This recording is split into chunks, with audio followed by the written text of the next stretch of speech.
Yes, ladies and gentlemen, we are back like we never left. Welcome to episode 3 of the Touchline Trio. I'm your host, Mike Hove, and we're here to banter. And of course, joining me in the building, we got my brother Swizz, Muqbil Yabarow, and Bro. Omolemo Kale. Gentlemen, what's happening? How you guys feeling? How you feeling? We're back, episode 3. What's happening? How you doing, Swizz? Feeling good, my brother. Feeling good, man. Let's pod, baby. Let's pod. Omo, what's good? How you doing? Man, it's good, man. It's a good day. It's a good day. You know what I mean? It's a good time. You know what I mean? In general. So You let's know the let's get to it, man. the oxygen tastes a little better when everybody's team is winning. I like this. I like this energy. Let's just jump straight into it, gentlemen. We're going to start off with the Premier League title race. Of course, it keeps getting heater and hotter and hotter and hotter. And just like the Prem story, it keeps changing and evolving every week. So we're going to start off with the latest results. Of course, Arsenal managed to pull off another upset, turning Chelsea into small boys. 2-1 to Arsenal. Pedro Neto picking up his 7th red card after actually his 9th red card in all comps of the season, 7th in the Premier League. Arsenal winning 2-1, being saved by both their defenders. Of course, William Saliba scoring his first goal in a hot second. And, of course, the other one being Julian Timber. I'm going to have another argument with Muqbil of whether or not he's the best right back in the world right now, but we're jumping into that too. And then, of course, Manchester City kept their position in second place, doing the thing that needs to be done, defeating Leeds 1-0. Anton Semenyo, the recent signing, showing why he was worth $65 million. Ladies and gents, let's delve into this. Start off with the latest, of course. Swizz, we're going to start with you, man. Arsenal. 2-1, another well, I don't know if to call it a derby or North London rival or whatever it is you guys want to call it in London. 2-1, what's Mike, happening? Talk to me. Mike, I'm gonna be honest with you, brother. I don't Mm-hmm. think there's any more derbies in London. A derby it means that there's two sides. Someone's winning, and the other side can potentially do something. What's going on out here? London is red. We know that. Chelsea Mm-hmm. haven't beat us since 21. What are we talking about? Back to Mm-hmm. back. How many times we beat them this year? Mm-hmm. 3, 4 Yo, times. Leon Light work, Rosino's man. tired of losing to y'all, Li- man. Listen, Tired, tired, tired. listen. Liam has done a phenomenal job with this team. He's taken three Mm-hmm. L's this season at the hands of the Gunners. Every other game, he's either won or drawn. So you know, kudos to him for doing what he can with that team. Unfortunately, he's just going up against the guys, man. There's only so much he can do. I didn't think that there's going to be much happening with this game for me. If I look at it, we look at the stat sheet. Arsenal scored all goals. So what are we talking about here? OG own goal, pops up on the opposition this time. He's been a key member of our team this year. So it is what it is, bro. Just and so we roll, man. Sometimes it happens to you. You get caught lacking. Hinkepe, been a phenomenal. He's been playing phenomenally well this year. Unfortunate it happened to him, but yeah, you live and you learn. You continue. You do your thing. Wasn't too worried. You know, one thing that stood out about Arsenal this year, of course, there's been the conversation of your defenders, right? Arsenal easily has the best defense in the world, probably. Um, but what I'm finding intriguing is how defense seems to be your best offense, if that even makes sense, right? Your defenders, outside of Victor Gyökeres, your defenders are probably your top goal scorers, outscoring some of the most celebrated Arsenal players right now, right? Outscoring Bukayo Saka, outscoring Martinelli. Julian Simba, William Saliba, and Gabriel Hincapi from time to time. All of these seem Yeah. to be saving grace. How do you feel about that, man? Your ops, your strikers are supposed to be doing the things, but your defenders are doing the saving.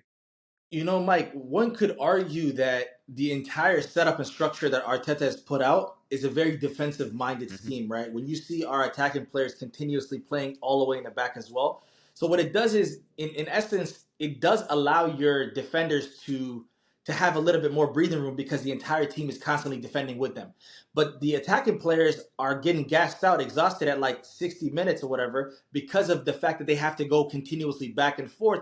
The opportunities that they do have and they do move forward, there's only so much that they can do because they're really exhausted. So you seen an instance where Declan Rice flew back all the way from God knows where, beat out Pedro Neto for the ball, but he was so exhausted that he kicked the ball back and it ended up going to a corner. That's an unlikely mistake that he did, but it just shows you at the pace and the level of moving from one side to the other side that Arsenal keep doing this season. So because Arteta wants to play so much defense, the attacking players don't really have as much creativity or don't have the level of energy that they should when moving forward. So you could say it's like almost like an Achilles heel, right?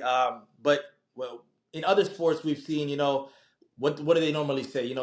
Defense wins championships, right? So if you have a really phenomenal defense, you can rely on that, even if your day isn't going so well. You got set pieces and things Mm-hmm. like that. So we'll make it shake, man. We'll take it. Set Sometimes, piece, some ole, day, yeah. ole, ole, ole. Hey, listen. Set. I gotta give first off. I gotta say, Reece James. Reece James is a monster, bro. When that man is healthy, that dude is spooky. Of that entire team, the only person that I'll give him any respect to is Reece James, the captain, and what a phenomenal corner kick to get that own goal, right? It was spinning. It did everything it's supposed to do. It was literally just like a flat, perfect ball. Hinkapig tried to hit it over the top, but yeah, man, kudos to him, man. Couldn't do it. Shout out, man. Well, we're also going to touch on the number 2 team in the Premier League, Manchester City. Omo, we're going to come to you, brother. Your team just scraping it through against Leeds. And bear in mind, Leeds is in a relegation battle, brother. Talk to me. What's happening? You guys are supposed to be foot on neck on Arsenal, but you're looking really shaking, brother. Well, see, we have to be careful what kind of narratives we set out for certain teams. You know what I mean. But it's great. Man City, we're still consistent, no matter what people like to tie onto our names. Right? I even had a buddy of mine was like, "Yo, no Holland, no problem." Right? And the thing about that is that we don't want to jump into conclusions necessarily. Okay? Yes, Holland sat out, right? But it was about now what exactly is part of the glue that keeps the team together besides the everything else, which is Holland. Holland is everything else, by the way, for people who don't understand Man City. But so we I think for the most part we dominated in possession, but Leeds and just like every other of these like low level teams, they always seem to have a pretty interesting way of attacking us and making it look scary on us. And that's kind of what was going on a little bit in the first half. But we held it together. We had plenty of attacking moments. Semenyo was in the right place at the right time. He definitely brought the energy for us today. Shout out to Semenyo, man, and I mean shout out to City. You know what I mean? We're second, but it's not necessarily like we like being second. We're not playing like we're satisfied at being second place. You know what I mean? We're really trying to actually go for it, and not just in the league, in the Prem, but in every single competition. I hope everybody understands that very clearly, that we are a winning team in any aspect of the game of football. You just reminded me of the comment that Pep Guardiola had during a press conference where they asked him about advice for Mikel Arteta. And he looked at him and he goes, I don't have no advice for Mikel. That's not how I roll. It's not my job to do Yeah, this for the man. yeah. But Mike. To be fair, to touch on that point, that's really showing a Mhm. different side of Pep. Naturally, Pep is Yeah, very jokey. He's laughy. I think this season he sees a different resolve in Arsenal that he doesn't want to give him anything, because the question directed to him was, when you were about to win your first one, how did you get over at that line? Barca, What did you yeah. tell yourself? He said, I don't remember. So you know what his I mean I give it to him in his mindset, but usually he doesn't show his cards this early. So it really says more to me that Arsenal are on the right track, doing what needs to be done. But City got another tough game coming ahead, because clearly the teams at the bottom of the Prem are the ones that give them the most problems. So Forest coming up next week Yep. should be fun. hmm Which is so interesting because you'd expect this to be a clear runway for City, but it's turning out Yeah. that the bottom relegation teams are the ones that are making a shake for everybody too. It's not just City, Yeah. right? Bro, they're Which is so fighting for their interesting. lives. Mike, you got to understand. It's two opposite sides of the spectrum. Some guys are trying to hmm literally just stay up, and that's a battle in and of itself. Hmm. And other guys are trying to Yeah. win the league. So it's like, who wants it Yeah. more? Do you want to win more than I want to stay up here? And if not, I'm gonna take a point or something from you. I gotta get something out of that joint. And they don't even, a lot of times they don't even care about the win as much. They want something. They need a point. You Yeah. know? That's all they Yeah. So need. that's the Now, difference. speaking Yeah. of the Manchester, we're going to talk a little more about the red side of Manchester, which is the best side of Manchester right now. Manchester United entering the top three. Shout out to Michael Carrick, still undefeated since he's taken over as manager of the Red Devils. Gentlemen, talk to me, man. What are your thoughts, man? The Red Devils right now, 11 games undefeated. As we speak, they just edged back into the top three, and it looks like, oh my, I don't know, I don't want to jinx it, brother, but if you guys keep slipping up, man, I'm just saying, Carrick is right on the ass, brother. I'm just saying, man. Listen, But bro. talk to me, man. Listen. Would you guys say Manchester United is probably the most improved team in the Premier League, considering that last year they finished what 14th?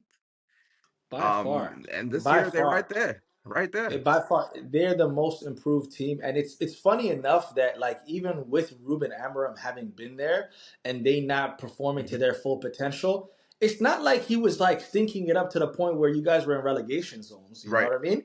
So Hmm. I think Hmm. it's respectable to see how bad United ownership really wanna win, right? To the point where a team who potentially could have been a mid-table team, which still would have been an improvement from last season, is showing that like we are historically one of the big teams in Europe, and obviously in pedigree. So we need to do something more than just play for we got to really be able to play Champions League football, but also really like look like we're contending, like going towards the top. So Hmm. now kudos to United, man. United's been playing well. Omo, your Yeah. thoughts? I probably would say the same thing, like it's interesting just watching United this decade, bro. I Hmm. mean, for crying out loud, bro, you guys had like some of the most legendary players on your Yeah. team. Hmm. And you would think that those were the keys to kind of reviving the old United, right? The Hmm. golden days Fergie that we time. all that we all, and it's so crazy because those were the reasons why people became United fans, Hmm. and then they Hmm. kind of just got stuck with you guys and had to just endure just years and years of losing and Hmm. embarrassment and shame, brother. Hmm. And That's it's crazy. and it's That's interesting, Whoa, slow and crazy. down. it's I don't know about the That's years, brother. I crazy. don't know about the it's years part. That's Slow down, brother. crazy. Slow it's down. it's That's crazy. it's just interesting. It's interesting. So let's bring up just this season. You know what I mean? Like United definitely is starting to be a team that I actually like to watch now. Hmm. Before it was like, oh man, like it was hard, bro. I'm so sorry, but now it's like you guys are doing great. I even think your most recent game was kind of entertaining to watch. Actually, Bruno Fernandez was actually doing really well. I'm starting to like Bruno Fernandez a little bit. He's sticking to me, but yeah, you guys were probably are the most improved team this season, and I think you guys, since you guys don't have anything else to worry about, you guys are Hmm. probably gonna finish off pretty strong. I expect that. I expect that. Just to bring back something we talked about last week. Omar, I don't know if you remember, but I said Sheshko. You don't remember? I just said Sheshko's a better striker than Gyökeres, but but that's a story for another day. Did he did You know he what did he start I did he start today? Did he start today? You sure did, brother. And Air Sheshko landed, brother. I'm just saying. Kudos. Hey. I mean, he still don't Hot have. He coals, still hot don't. coals, hot Well, coals. what's his goal tally at? 8 now? Is he at He's 8? now 9 goals in, brother. I'm just saying. I'm just saying. All Gyökeres is right, what bro. 15 in all comps. Sheshko is 9 in one comp. I'm just saying, brother. But hey, Yeah, hey, that's. hey, I mean, hey, to be fair, to be hey, fair, that's a valid point. But whose fault is it? Your team's not good enough to be in any other comps. I'm sorry. I'm just saying. Listen, brother. Hey, I just that's said, neither here hey, nor hey, there. hey. That's neither here nor there. But to add my 2 cents to that, man, I definitely do agree with you guys. It's so interesting to see the turnaround for the Red Devils last season was really, oh my god. As a Manchester United fan, it was really dreadful watching the games. Most painful moment was, of course, to see us losing to Tottenham Hotspurs in the Europa League. It just was really dreadful watching Manchester United, and to see that turnaround. And partially I do credit it to Michael Carrick, him revamping the team and just kind of infusing a different energy, changing the formation, bringing back Bruno Fernandes to that forward line. But even with Ruben Amorim, right? It wasn't like, as much as he United wasn't performing at the level that it's performing right now. It's not like it was that far off. As we mentioned, 11 games unbeaten. Part of those needs to be credited to Ruben Amorim. Even the revamp within the midfield, for example, Kobe Mainu, at some point for the longest of periods, people kept saying, Kobe, play free Kobe, free Kobe.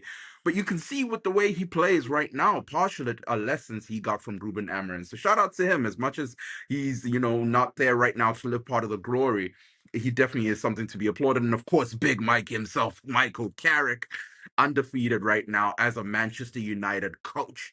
Not just right now, but even when he took over as interim prior to this. So shout out to him. It's definitely to be applauded.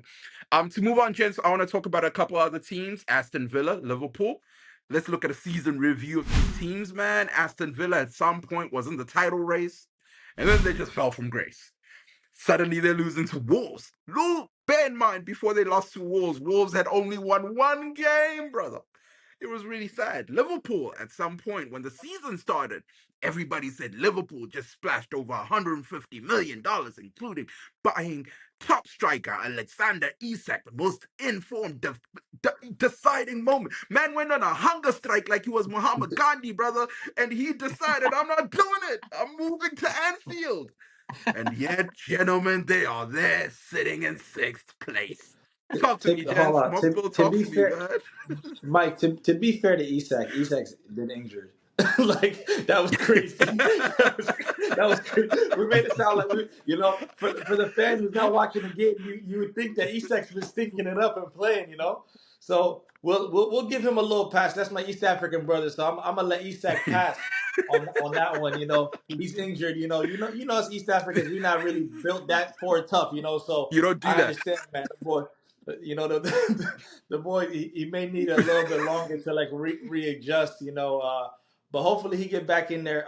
Liverpool, to be fair, I think we're missing one huge thing, and me not being a Liverpool fan, it's easy to like gloss over it. The passing of Diego Hmm. Jota, right?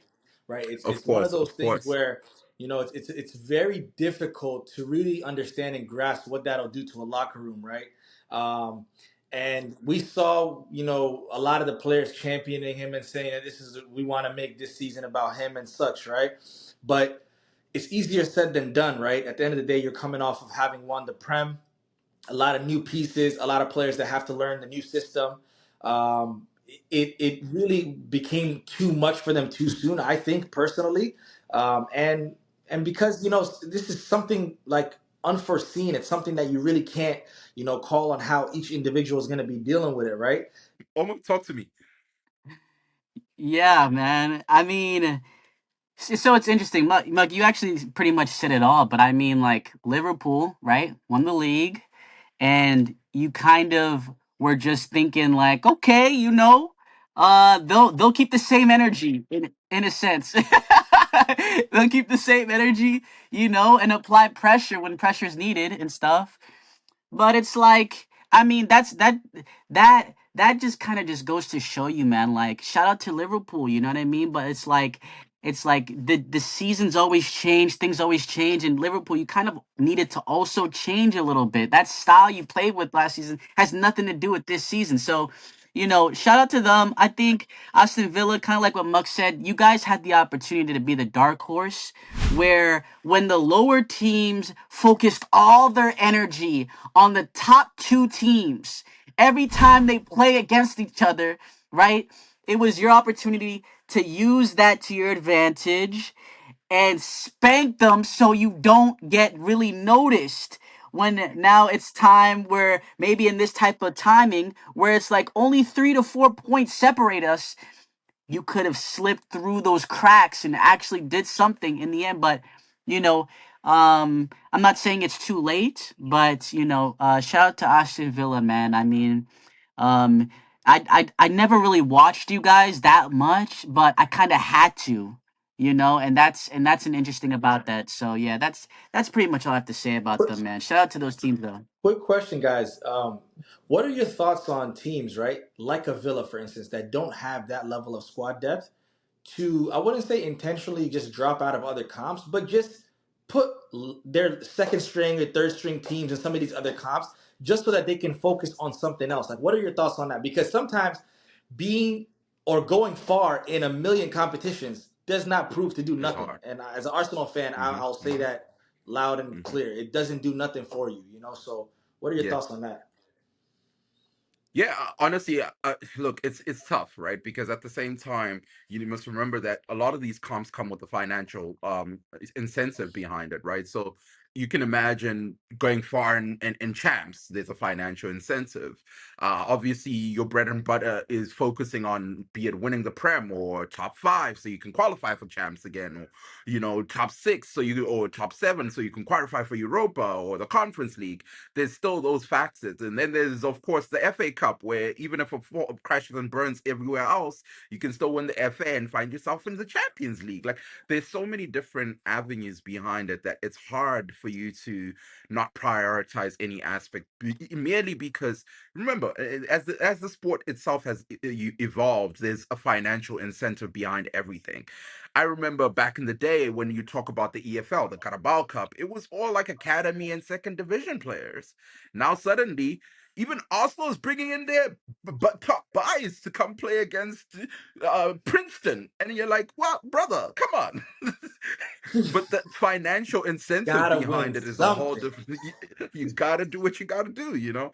So it's really hard. But in terms of a team like Aston Villa, I think at some point, it reaches that breaking point, right? So I think if, as a United fan, I think of our season last year, at some point it was very clear that it's not working out everywhere. Full steam ahead. Let's go to the Europa League. That's why it was so painful to lose it to Tottenham Hotspur of all the teams because you could see all the time and energy we invested. We said, you know what, Prem, we could. I remember at some point I was even making a joke saying we might be the first team in the championship that's going to be in the Champions League, because it was like very clear that you're like, okay, it's fine. Whatever happens in the Prem, it's okay. Let it be. However, let's put all time and energy. And I think teams like Aston Villa that don't have big squad depth, at some point you need to make that distinction, right? Of how far can we go in? I believe they're in Europa. Like, can we go full steam ahead and do this thing in Europa? Can we win Europa and next year get more finances behind it to deepen our team? That's just how it is, right? Not everybody can be a Man City or Arsenal with 300 players, A-list players on our roster. And by 300, I don't mean literally, but not every team has that kind of luxury. And at some point, you need to make that distinction. Now, of course, when the season starts, it's important. All bets are on the table. All bets are offhand. Let's go as far. But at some point in the season, if you see that it's even like I give the same advice to Newcastle, for example, right? Newcastle is clearly doing really well in champs. You're 11th in the Prem. Let it be. Let it rock. Now, of course, there's this big hurdle of right. Their next champs game is against Barcelona, if I'm correct. You need to put all your time and energy in that. Whatever is happening in the Prem is a whole different story. Barcelona is the big elephant in the room right now for a team like Newcastle. So yeah, that's my 2 cents. I don't know, Omar. I mean, brother, I'm a just say it like this, right? Depending on who your coach is, right? Sometimes determines the result for the season and then the trajectory of where your legacy's headed. Mm-hmm. Now, what it's interesting thinking about as a City fan, right? Let me just cap for my citizens out there, brother. It's really interesting because, brother, when we won the treble, right? In that 2022-2023 season, Pep said, "You know what? We're gonna go full throttle, full speed ahead, and we might not really make too many adjustments to the lineup." So you was having in the FA Cup, in the Champions League, in the league, the same familiar players and faces playing every game almost for every minute. Now, Great. We won the treble, right? Great. That's great, right? But people started to break down. Players aren't robots. These people have these people have bones and muscles that need the time to rest. And I was telling Muqbil that, right? I was like, listen, brother, it depending on who your coach is, bro, you could have a great season, but certain players you're going to see break down. And you're just going to have to face that reality, unfortunately. So, depending on who your coach is, he might rest players, kind of like what Pep is doing for Holland, right? He's resting players. Mhm. He's making sure people get some He's rest, injured. put them in the. Injured. Mhm. Well, Yeah, we have to respect it because maybe it is, right? Because maybe it is, but Sure. still, I think the thing is like we've learned from that experience, and Mhm. now we're performing a lot more cautiously. You know what I mean? Arsenal, who knows? Maybe you need to learn from your own mistakes instead of other people's, and you could just keep playing people until they crash out and burn out. Yeah, I feel you. I feel you. Definitely. Um, Another thing we need to talk about, gentlemen. There's a team that's in Champions League right now that's going to be playing in the round of 16. That is this close to the relegation battle in the Prem. Literally a couple of mistakes away from the championship. And that is Tottenham Hotspur. Talk to me, gentlemen. Winless in 10 games in literally a relegation battle in the Premier League. However, on the 18th of March, they're going to be playing against Atletico Madrid in the round of 16 of the Champs League. Talk to me, sis. I don't even know where to start in terms of their season review, man. bro. I wish I could play Spurs every day. That's where I'm at with it. I'm like, they're so bad. As they They're would so bad. love that. Bro, they're so bad.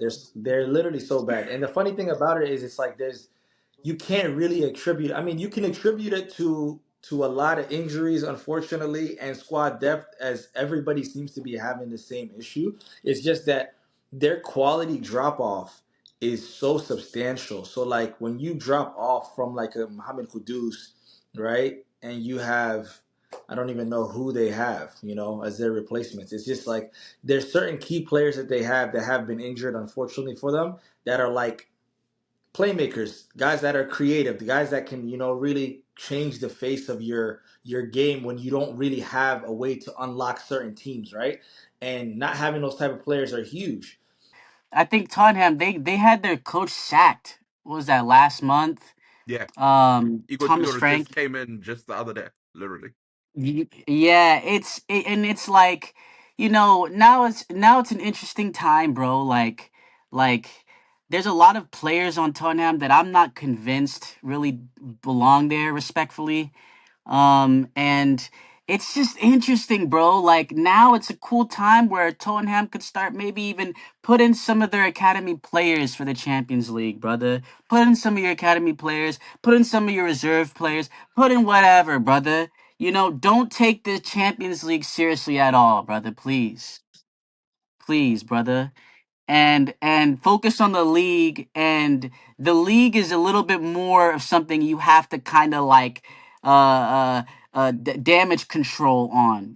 That's a little bit more of a thing. So that's more or less where my head is at with Tottenham, brother. They just stink every single like every single match, brother. They just stink, and I'm so sorry that they're in this. I know a lot of Tottenham fans too, brother. All of you guys, brother, The please worst, don't talk to me, brother, please. the worst kind. Those are Mukbal's favorite people. Bro, I promise you, if I could play the Spurs 38 games, my brother, we go undefeated, invincible season. That's how I know what time it is. Get out of here. The worst. 6 points. But I'm actually, to be honest, to be completely frank, no pun intended. I think I'm gonna be highly disappointed if they get relegated. That's 6 points coming from me, bro. I'm getting this Mando 6 points every year that I get. So if they go down, bro, where am I getting my six from, man? I need that. I'm wishing they That's stay. funny. Gentlemen, I think we can wrap up our episode right here. I'm looking forward to as we unpack these developments, man. Like Champions League is coming up. We're gonna be testing this theory to see who's gonna be winning in the next round. And of course, as we touched on so much, the citizens were saying they're gonna win a quadruple. The Gunners said they might split it, and it goes Wow. 2-2. I'm looking forward to this one. For everybody who was watching it, please let us know your thoughts. We appreciate all the feedback that you've been giving us. And of course, gents, 1,000 subscribers. We're finally here. Road to, I'm saying road to Let's 100K. But anyway, let's we're getting there. One come step at a on. Let's time. get it. Thank you Let's to get it. everybody who's subscribed. Let's wrap it up here. Let's catch up. Same time, same place right here on the Touchline Trio. I go by the name of Mike Hove. Peace. Here.